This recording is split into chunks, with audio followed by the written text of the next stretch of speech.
Assalamualaikum warahmatullahi wabarakatuh. Kepada teman-teman semua, saya Agus Subandi dari BPS Pembimbing Skripsi. Pada sore hari ini mendapat tugas dari salah satu dosen program pasca sarjana gelar program Magister Pendidikan Agama Islam Unsus Karyau. Saya diberi tugas untuk memeriksa proposal tesis salah satu mahasiswa yang mau seminar. Di sini proposal tesisnya udah di ACC nih kawan, jadi di ACC. Tapi pihak prodi atau dosen di pasca sarjana ini mencurigai proposal ini ada yang tidak beres di dalamnya. Makanya dikirim ke saya untuk diperiksa. Katanya ini ada yang tidak beres di instrumennya, berarti dengan bab 3-nya nih kawan. Jadi yang namanya proposal ini judulnya adalah pengaruh motivasi dan kreativitas belajar pada hasil belajar siswa dan lain-lain, punya Ibu Rosita Barokah, program pasarjana BPS Unsus Karyau. Ibu Rosita Barokah adalah mahasiswa berprestasi di salah satu fakultas di Unsuska, lulus dengan cum laude 3,5 tahun nilai paling tinggi, kemudian lanjut S2 jadi asisten dosen. Tamat dari S2 mau tarik jadi dosen di UIN katanya. Tapi namanya Ibu Rosita ini tesisnya sepertinya tidak sesuai kehebatan pada saat kuliah. Pada saat kuliah nilainya bagus, kuliah cepat, tapi waktu tesis kayaknya ini bermasalah. Sehingga proposalnya dikirim ke rumah saya, padahal udah ACC, tidak tinggal seminar. Tapi ada dosen yang tidak pede, suruh perbaiki, suruh meriksa saya. Gitu. Jadi udah atas persetujuan Bu ini yang punya proposal juga, Bu Rosita Barokah mengirim ke saya, tolong diperiksa sebelum nanti ujian, daripada waktu ujian nanti dia kena batunya. Jadi apa gerangan sebetulnya yang ada masalah pada proposal ini kan, proposal tesis. Ini proposal tesis loh kawan. Proposal penelitian diajukan untuk melengkapi salah satu syarat memperoleh gelar Magister Pendidikan MPD, Master Pendidikan Agama Islam. Jadi bukan main-main, bukan kayak skripsi. Ini nggak boleh sembarangan. Apalagi ini yang punya proposal ini orangnya pintar, mahasiswa berprestasi di Unsuska. Tapi ternyata waktu membuat tesis begini, menurut dugaan dosen-dosennya ini kurang bagus proposalnya, makanya dikirim ke saya. Saya pengen memberi masukan gitu kan. Oke kan, mari kita lihat apa gerangan kelemahan kekurangan proposal ini. Biasanya proposal atau skripsi atau tesis dari kampus yang dibawa ke tempat saya itu pasti ada masalah, atau paling tidak diduga ada masalah. Oke, mari kita lihat. Assalamualaikum warahmatullahi wabarakatuh. Selamat sore kawan-kawan semuanya.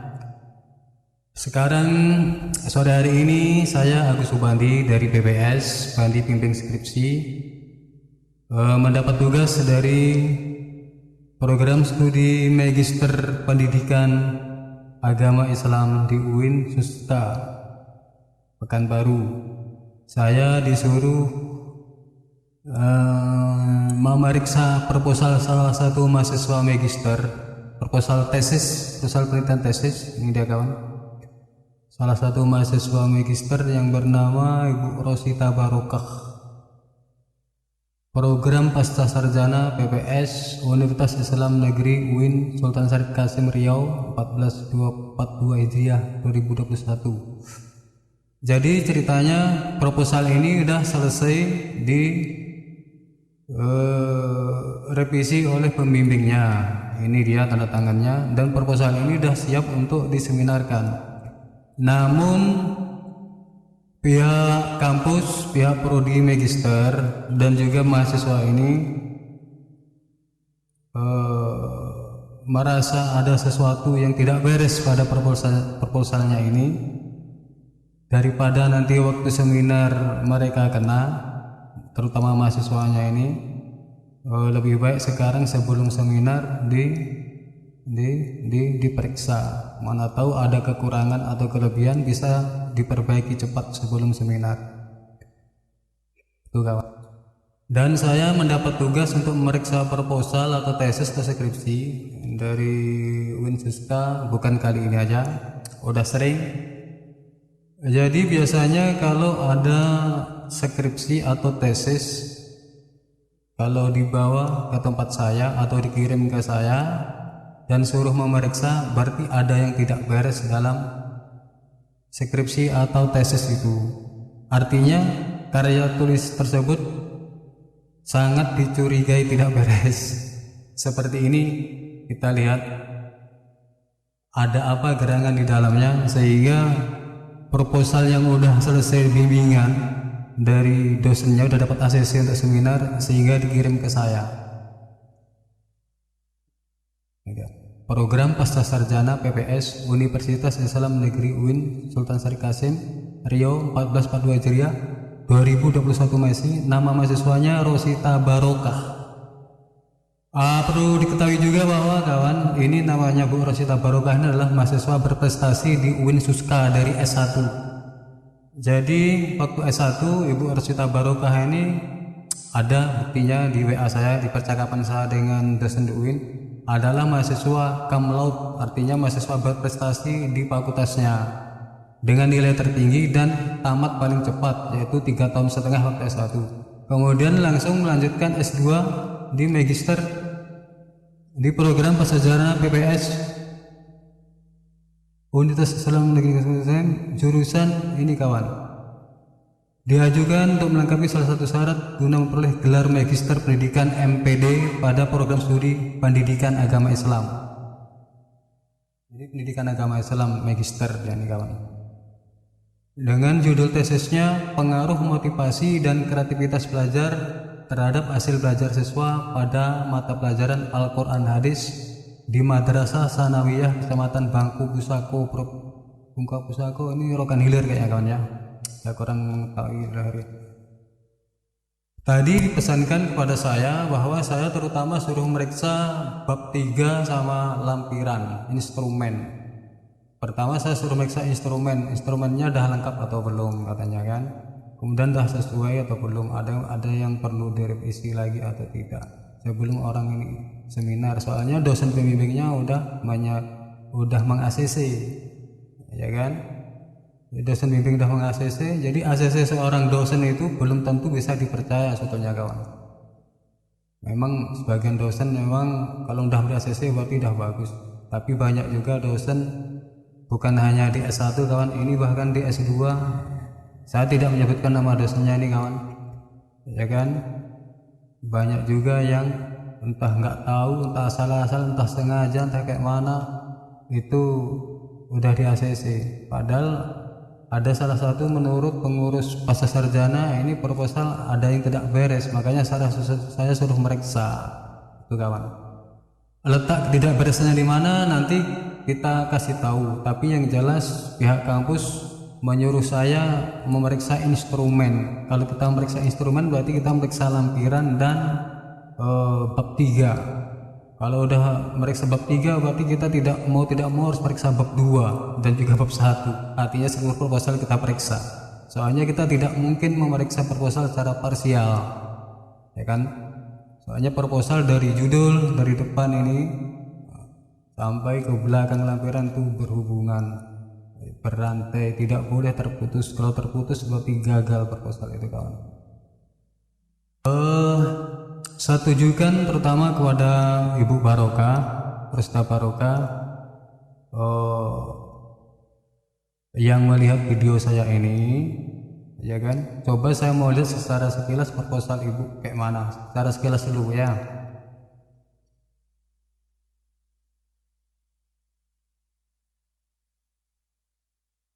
Ini penulisannya nih, pertama Bu ya, ini enggak rapi. Ini penulisannya juga Bu, dari penulisan aja dah nampak. Ini jarak spasinya ini enggak beraturan nih Bu, atau mungkin filenya mengacak karena kita Ibu dengan saya tidak sama memakai apa nih Microsoft Word-nya kan. Mungkin Ibu lebih rendah dari saya, tapi nanti saya coba periksa di video laptop Ibu kayak mana, apa memang kayak gini. Kalau emang kayak gini berarti ini kacau nih bu penulisannya bu, ini jelek kali. Ini bab judul dengan subbab bawahnya ini 4 spasi nih bu, ini bu cuman buat 2. Kemudian ini spasinya ini spasi paragraf ini harusnya 7 nih bu, ini bu cuman buat berapa nih? 1 2 3 4, cuman 4 masuk ke 5, kurang 2 ketukan lagi. Ini baru dari segi tampilan nih bu ya. Ini catatan kaki, oke. Kita periksa lagi.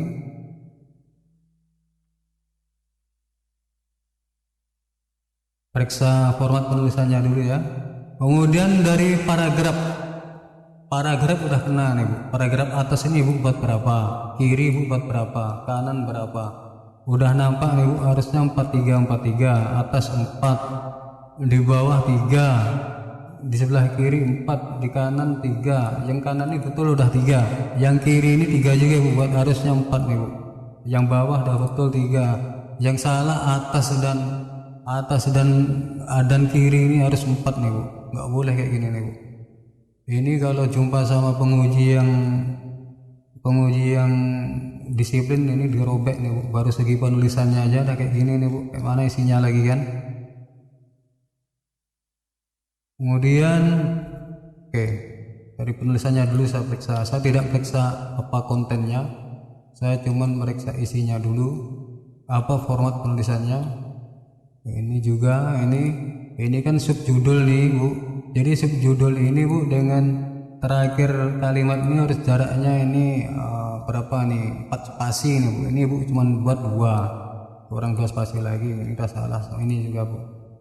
Nah, kemudian ini apa nih, ini kayak mana nih bu. Tadi baru saya bilang di atas tadi ibu masuk ketukan 5 buat alinea baru. Ini ketukan keberapa ibu buat? 1 2 3 4 5 6 7 8. Kemudian yang bawah nih bu, ini mungkin ada 12 ini. Jadi tidak rapi dari segi penulisannya, kena nih bu. Kemudian ini kenapa mencolok ke dalam? Ini harusnya di sini, lurus dengan ini bu, angka 4 ini kan.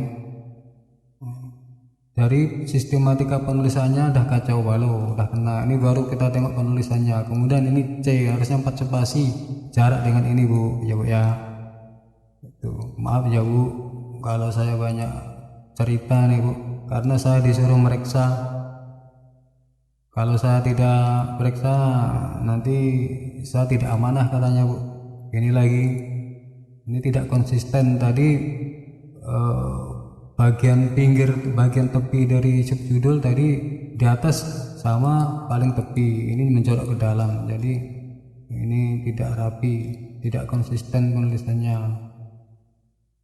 Kemudian bab 2 sama, ini harusnya 4 spasi ini. Penulisannya udah kena bu, harus diperbaiki dulu nih bu. Gak boleh kayak gini bu. Ini tesis bu, bukan skripsi bu. Ini jarak dari A ke K ini berapa nih bu? Gak boleh, ini harus dekat ini. Kacau nih bu. Ini harusnya 4 spasi jarak antara subjudul dengan kalimat terakhir.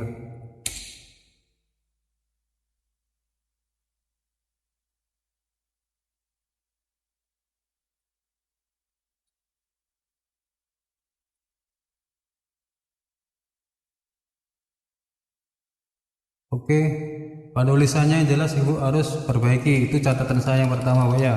Penulisan apa tadi, paragraf, masalah margin kanan atas kiri, kemudian pokoknya kurang rapi bu, harus perbaiki total penulisannya nih bu. Udah lari-lari kayak tulisan copy paste nih bu. Ini jaraknya berapa spasi nih bu? Ini jaraknya 4 spasi. Harusnya jarak harusnya subjudul ini dengan kalimat di atas terakhir ini, kalimat atas terakhir harusnya 4 nih, malah buat 2. Sedangkan ini apa nih bu? Ini 4 ini. Ini enggak terpakai nih bu. Kalau dosen ibu pengujinya nanti apa, dosen penguji bu disiplin ini dibuang nanti bu. Ibu kan ini tesis ini bu, bukan skripsi, nggak boleh kayak gini nih bu. Oke, kesimpulannya penulisan ibu harus diperbaiki total bu. Ini penulisannya kacau. Kemudian saya akan langsung saya akan langsung menuju apa yang disuruh, yaitu saya suruh memeriksa instrumen. Instrumen adalah alat pengumpulan data ibu, ini suruh periksa dan yang berkaitan. Coba kita lihat instrumen ibu. Instrumen berarti angket. Jadi saya dikirim 2 file, dari satu file proposal, satu lagi ini ada file kuesioner. Inilah instrumennya. Ini ada bagian 2, berarti ada bagian 1 dan bagian 2. Berarti ini instrumen bagian 1. Ini bagian 1. Bagian 1, ini bagian 2. Bagian 1 bagian 2 nggak ada lagi, cuman ini. Coba kita periksa. Ini sebetulnya angket apa ini? Instrumen apa ini sebetulnya? Tidak ada keterangannya. Harusnya ini bagian pertama ini kasih dalam kurung. Pokoknya angket motivasi entah apa kan? Sesuai dengan punya ibu, judul ibu. Kemudian yang bagian kedua ini apa ini bu? Cuman bagian kedua. Jadi kita tidak tahu ini instrumen apa gitu kan? Saya pun susah meriksanya jadinya gini bu. Ya kan? Coba kita periksa. Karena saya disuruh meriksa instrumen, maka mau tidak mau saya harus meriksa bab 3 di bagian kisi-kisi. Coba kita lihat.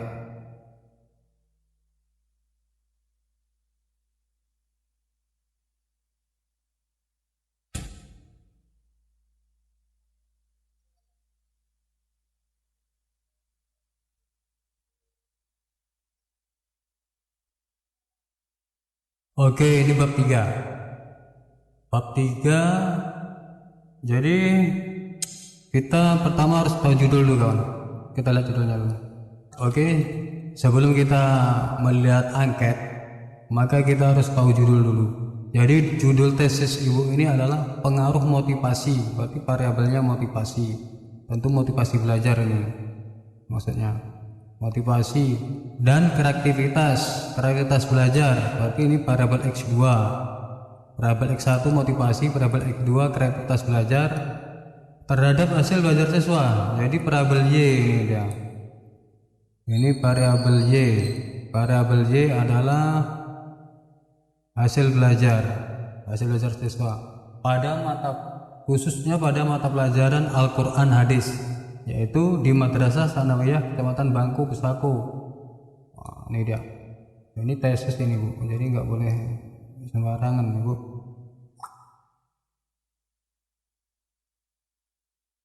Jadi saya melihat judul, jadi saya sudah tahu dari judul aja sudah tahu bu. Jadi yang diperlukan adalah instrumen motivasi belajar, satu. Yang kedua yang diperlukan instrumen kreativitas belajar, dua. Dan yang ketiga yang diperlukan adalah instrumen hasil belajar siswa. Kalau memang hasil belajar siswa di sini adalah yang dimaksud adalah hasil belajar siswa sebagaimana yang tercantum dalam rapor, berarti tidak perlu membuat instrumen. Kita cukup melihat rapor dari siswa kita yang kita teliti dari sampel kita, itu bu. Jadi kalau memang demikian, maka ibu harus punya 2 instrumen, yaitu instrumen motivasi belajar dan instrumen kreativitas belajar, gitu ya. Sekarang mari kita lihat instrumen ibu. Tadi dah saya lihat instrumen ibu kayaknya cuma ada 2, bagian 1, bagian 2, tidak jelas itu. Jadi tesis tidak seharusnya begini ini sebetulnya. Ini kayak skripsi ini. Bahkan skripsi lebih bagus daripada ini lamar saya nih. Maaf bu ya. Saya menilai apa adanya bu. Soalnya ini kan saya harus objektif bu, tidak boleh apa bu ya. Jadi ini bagian pertama, kemudian bagian kedua. Ini instrumen apa tidak tahu. Coba saya baca ya bagian pertama. Saya mau nebak-nebak ini instrumen apa gitu kan. Mana tahu betul tebakan saya. Saya bersungguh-sungguh dalam mengerjakan soal yang diberikan oleh guru. Apabila ada materi yang belum jelas, saya menanyakan kepada guru. Saya masuk kelas saat pelajaran Al-Quran Hadis. Saya perhatikan guru ketika pelajaran berlangsung. Saya membaca buku. Apa kaitannya dengan judul tadi ini? Judul tadi variabelnya ada 3, motivasi, kreativitas, dan hasil belajar. Mungkin ini motivasi ini kawan. Mungkin kayaknya ibu ini membuat bagian pertama ini angket motivasi kayaknya. Saya bersungguh-sungguh. Saya masuk kelas. Saya membaca buku.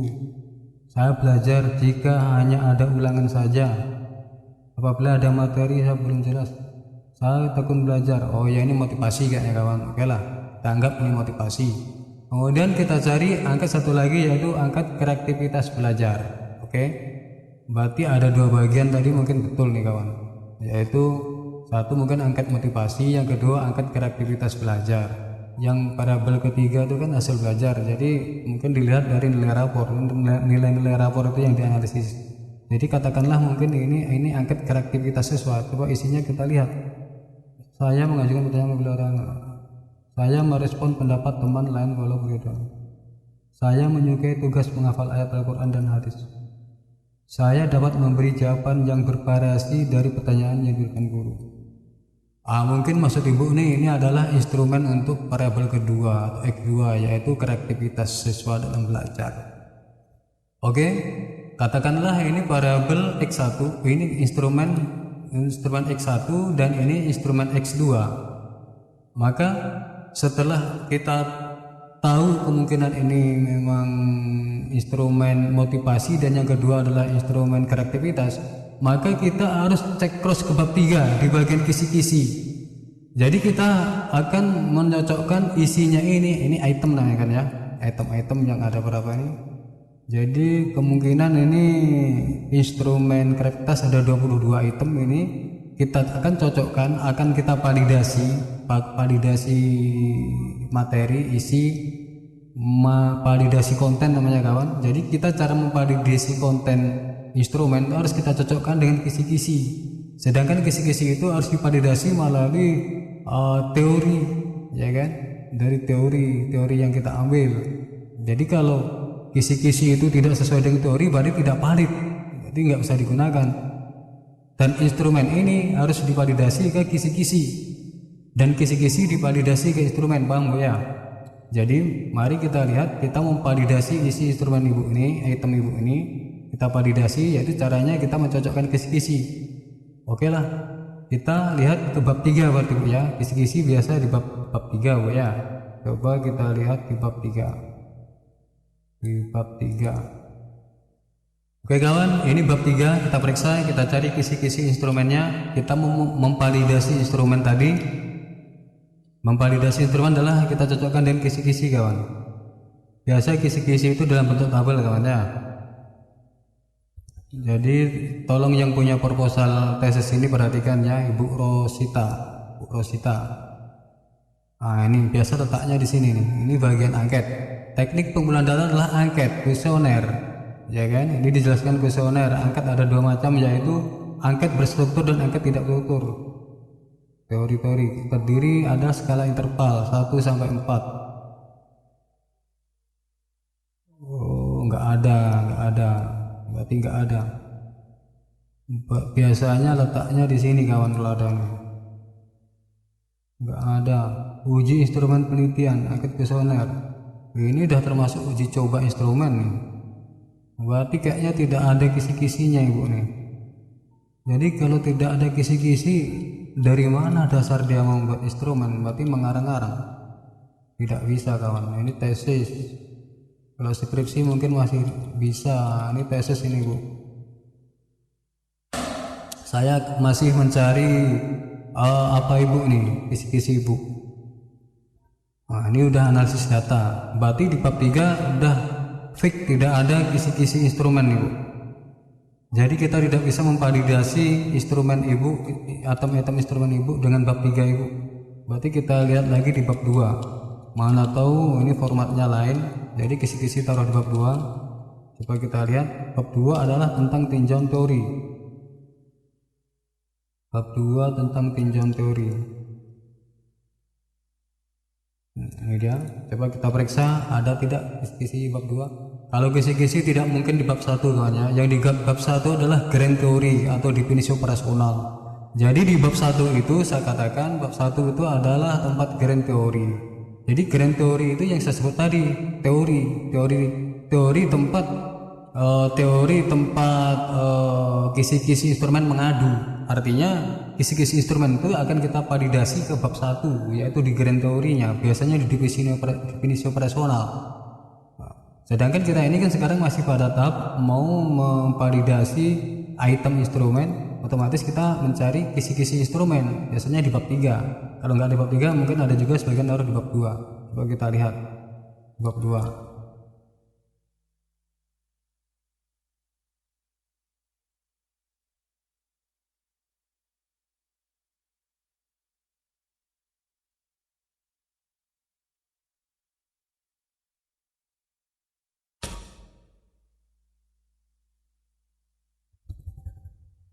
Ini ada tabel, ini semacam kisi-kisi. Coba kita lihat judul tabelnya, tabel 1 jenis dan indikator hasil belajar. Oke lah, mungkin ini maksudnya ini kisi-kisi, tapi kok yang di sini hasil belajar nih Bu. Jadi hasil belajar Ibu buat kisi-kisi, tapi variabel X1 X2 malah tidak ikut Ibu buat kisi-kisi. Apa maksud Ibu? Sedangkan di lampiran Ibu, di instrumen Ibu tidak membuat instrumen hasil belajar, sedangkan kisi-kisinya Ibu buat. Ini dikatakan kisi-kisi, ini pun belum bisa juga nih, karena ini kan cuman memaparkan tentang ranah dan indikator dari hasil belajar. Ibu tidak menyebutkan di sini item-itemnya, sebaran itemnya tidak ada. Indikator ini item nomor berapa aja, indikator ini item nomor berapa. Jadi ini belum dikatakan sebagai kisi-kisi, itu kan? Kisi-kisi belum ini Bu. Jadi kalaupun Ibu buat kisi-kisi, ini kisi-kisi untuk apa nih Bu? Ya kan? Ini hasil belajar Ibu buat kisi-kisi. Oke lah Ibu buat, nggak apa-apa untuk pelengkap. Tapi yang lebih utama, yang wajib itu adalah kisi-kisi motivasi sama kreativitas belajar tadi Bu. Itu malah tidak saya temukan atau belum saya temukan. Dan di instrumen hasil belajar Ibu tidak membuat kisi-kisi. Tapi di instrumen Ibu tidak membuat instrumen hasil belajar maksudnya. Tapi Ibu membuat kisi-kisi hasil belajar. Apa maksud Ibu? Jadi dalam dugaan saya Ibu ini lagi pening ini, lagi bingung. Artinya masih ragu tentang ini alur proposal tesis Ibu ini kan. Kayak mana alur proposal tesis? Kayak mana hubungan bab 1 dengan bab 2 dan bab 3 dengan lampiran. Lampiran dalam ini adalah instrumen.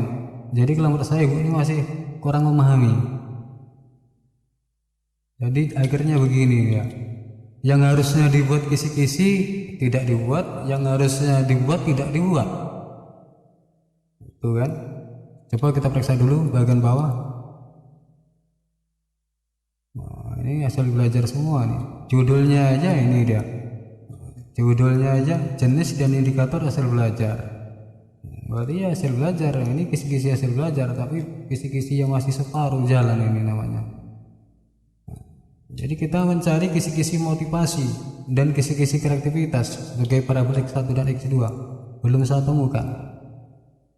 Coba saya geser terus ke bawah, ya kan? Nggak ada saya temukan. Padahal sebuah proposal penelitian, sebuah skripsi atau tesis atau disertasi, intinya itu adalah grand theory atau definisi operasional di bab 1 berdasarkan teori-teori yang kuat. Kemudian dari situ kita kembangkan menjadi kisi-kisi dalam bab 3. Kemudian dalam kisi-kisi itulah yang menjadi dasar untuk menyusun instrumen. Kalau kita penelitian instrumen begini Bu, ini kan penelitian instrumen, penelitian survei. Jadi itu Bu, jadi beda dengan penelitian IPA. Mungkin itulah karena dulu Ibu basicnya IPA kan, basic Ibu di peternakan dulu, sekarang Ibu kuliah di tarbiyah IPS. Mungkin di situ tidak nyambungnya Ibu ini. Jadi makanya bingung, mungkin Ibu dulu udah pengalaman buat skripsi IPA. Jadi sekarang tesis IPS Ibu mau Ibu buat dalam IPA, tidak bisa Bu. Kita metode penelitian IPA ada sendiri, metode penelitian IPS ada sendiri Bu. Itu. Nah, ini kan udah sampai konsep operasional. Saya tidak menemukan kisi-kisi, jadi memang kisi-kisi tidak ada nih. Ini udah hipotesis, udah masuk bab 3. Berarti Ibu ini proposalnya gagal kalau saya menilai. Karena dari mana datangnya instrumen tadi tidak jelas, tiba-tiba datang begitu aja. Itu tidak diperbolehkan atau tidak bisa diterima. Ini tesis ini Bu, bukan skripsi. Kalau skripsi mungkin masih bisa, ya kan? Saya disuruh memeriksa instrumen tadi kan. Kalau kita katanya tadi waktu menghubungi saya, periksa aja instrumennya udah ada belum, udah bagus belum. Kalau proposalnya ada HCC itu udah nggak perlu berubah. Kayak mana kita mau meriksa instrumen kalau nggak kita periksa proposal, ya kan? Instrumen ada, tapi dalam proposal tidak ada kisi-kisi. Apakah itu proposal sudah baik? Kan mumet ini. Yang mumet mahasiswanya entah dosennya ini. Yang jelas ini saya aja melihat mumet ini. Masa tesis kayak gini, bagusan skripsi lagi. Mungkin ini kalau skripsi ini nggak diterima juga. Masa kayak gitu. Kita kan S2, jadi parah kali ini, parah amat. Tidak ada. Oke lah, kita tengok operasional tadi. Biasa operasional letaknya di bab 1 kawan, tapi ini letaknya di bab 2, di sebelum. Oh, tunggu kawan. Oke kawan, kita lanjutkan setelah dari saat maghrib. Jadi dalam proposal tesis ibu ini, ibu siapa nih, lupa lagi. Ibu Rosita Barokah. Jadi Bu Rosita Barokah mau saya katakan ke ibu bahwa proposal ibu ini masih kacau, jadi belum bisa untuk seminar ibu, biarpun udah ACC. Jadi nanti kalau seminar ibu kacau sendiri, itu yang membuat perhatian dari prodi ibu kan. Proposal ibu ini masih banyak kekurangan, dari redaksionalnya aja penulisannya kayak gitu. Kemudian instrumen ada, cuman kita tidak bisa memvalidasi instrumen ibu itu apa itemnya dah valid readable atau belum. Maksudnya validasi konstruk bu. Validasi konstruk itu validasi kita cocokkan isinya, itu kita nyocokkan dengan kerangka teorinya bu, begitu. Jadi sekali lagi proposal ibu tidak ada kisi-kisinya, jadi harus ditambah. Soalnya kita tidak bisa memvalidasi instrumen ibu kalau tidak ada kisi-kisi.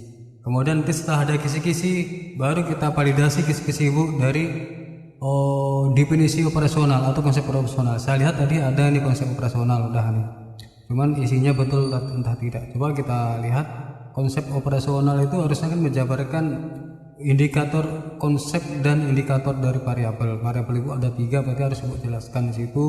Kemudian ibu operasionalkan berdasarkan teori. Coba kita lihat ini motivasi belajar. Ini kalau kita mengoperasionalkan nih bu, ini jangan langsung indikator begini bu, ini motivasi belajar. Adapun indikator jangan begitu. Jadi kita buat apa pengertian motivasi belajar bu menurut siapa dan indikatornya apa. Ini ibu cuma sebutkan indikator, ya kan? Jadi kita tidak menyebutkan motivasi belajar itu apa dulu definisinya. Jadi ini kemudian kita indikator ini harus jelas sumbernya bu. Ibu di sini buat sumbernya tidak ternyata. Nah, tidak ada. Ini catatan kaki 2, ini catatan kaki untuk yang di atas, ya kan, untuk tek-tek yang di atas itu. Jadi itu udah kesalahan, udah ada 2 dalam konsep operasional ibu aja udah kesalahan. Tidak ibu dahului definisi apa itu motivasi belajar menurut siapa, kemudian indikatornya apa menurut siapa. Jadi ada 2 kesalahannya. Kemudian kita cari ini definisi konsep operasional variabel X2 yaitu kreativitas belajar. Kreativitas belajar di sini ini kreativitas belajar. Adapun indikator sama, ini tidak didahului oleh definisi, jadi ada kesalahan 1. Kemudian yang kedua, indikatornya disebutkan harus dengan sumbernya. Oke, ini sumbernya ada nih 79. Jadi 79 ini siapa? Kita baca 79 adalah EBIT. Jadi kalau EBIT itu berarti yang di atasnya, kutipan di atas dan belum diselingi, berarti Niken Wijayanti DKK. Oke bu, jadi saya mau katakan bahwa ibu mengambil indikator itu kan harus dari grand theory, ya kan? Jadi kita ngambil teori dari definisi operasional itu, ya kan? Ini definisi operasional ini, indikator ini adalah grand theory namanya.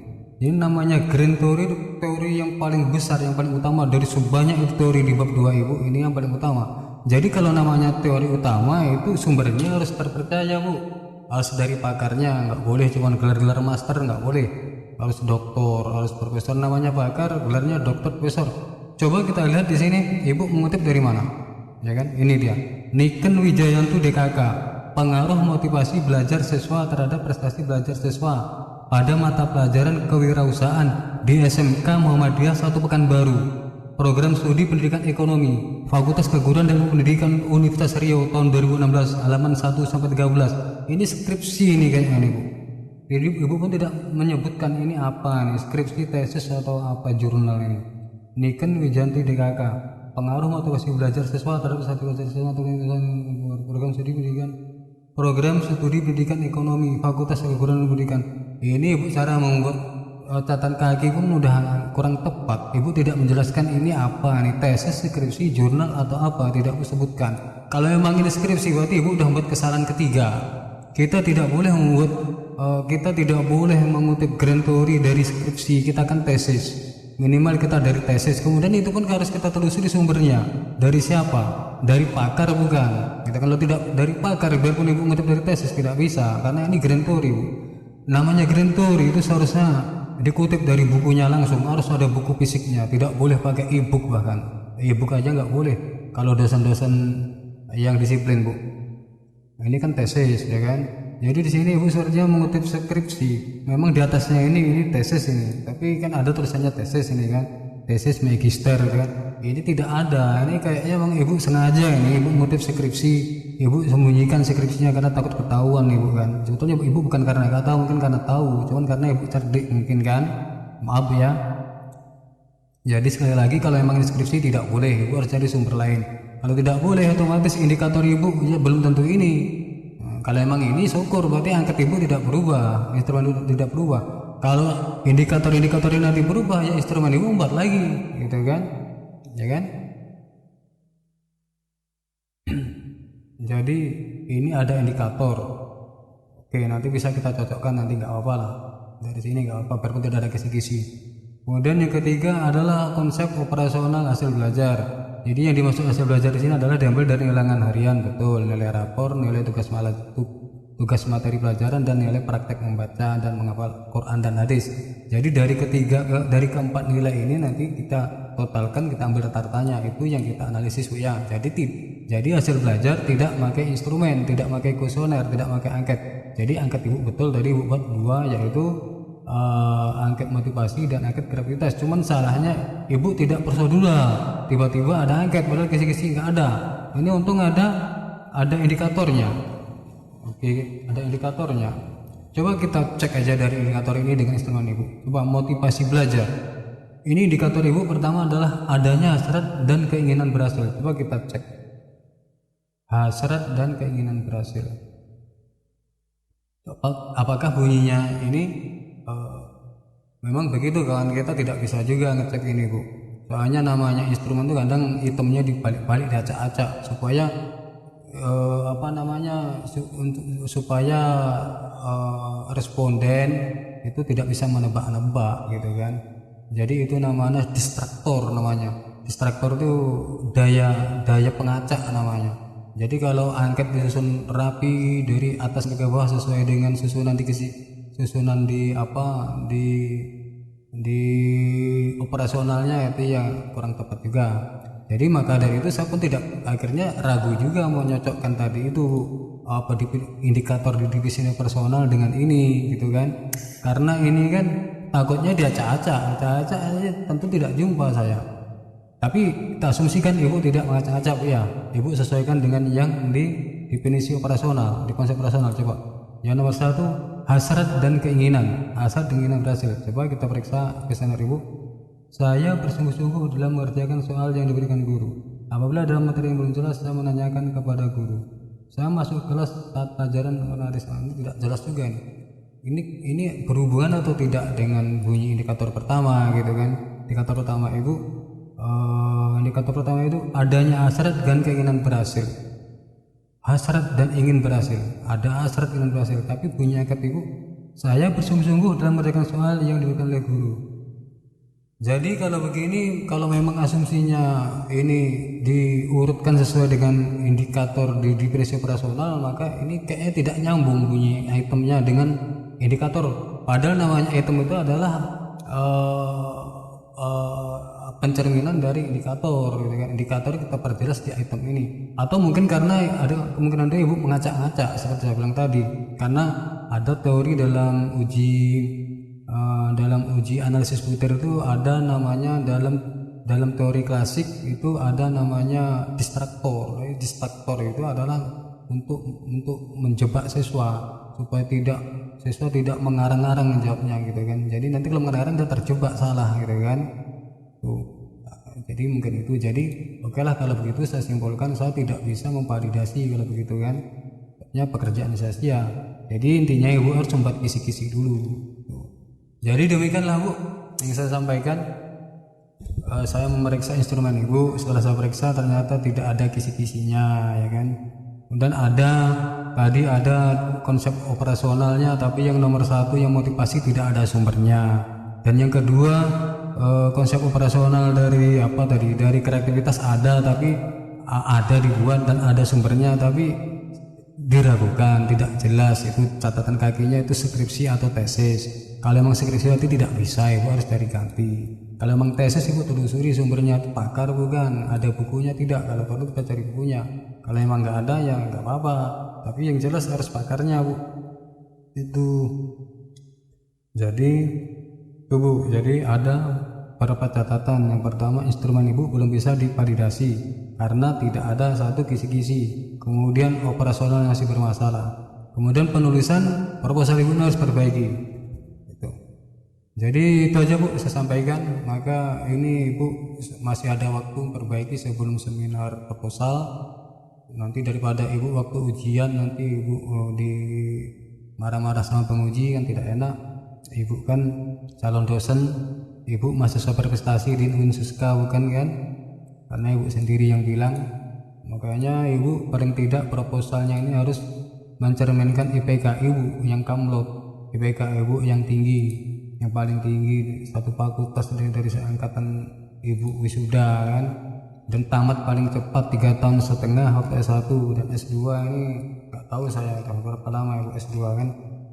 Jadi begitulah bu, catatan 23 penulisan ibu perbaiki ya kan, kemudian kisi-kisi dibuat, kemudian definisi personal diperbaiki, baru bisa kita validasi instrumen. Oke, itu aja bu.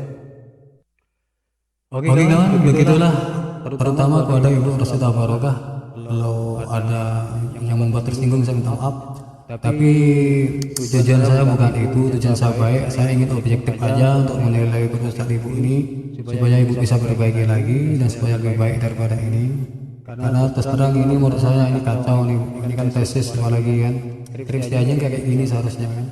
Jadi ibu harus menjaga nama baik ibu sebagai mahasiswa berprestasi di Unsuska, serta ibu sebagai asisten dosen dan ibu sebagai calon dosen di sana. Jadi ibu nggak boleh sembarangan begini, itu kata dosen itu bu. Jadi rencana tesis ibu ini untuk percontohan, tapi ternyata kayak begini, itu kata dosennya bu. Makanya kebetulan ini dosen ini yang memeriksa punya ibu ini adalah dosen metodologi penelitian. Itu dia tidak menyangka begini proposal ibu, makanya dibawa ke tempat saya gitu kan.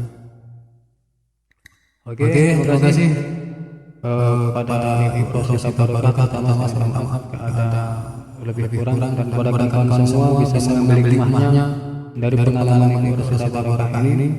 Nanti mana tahu pas skripsi atau pas tesis ini pas jumpa begini, terutama pada penelitian IPS atau penelitian survei atau penelitian psikologi dan sebagainya itu sama ini. Kecuali penelitian IPA metodologinya beda banget kan kayak gini. Oke. Akhirul kalam, wassalamualaikum warahmatullahi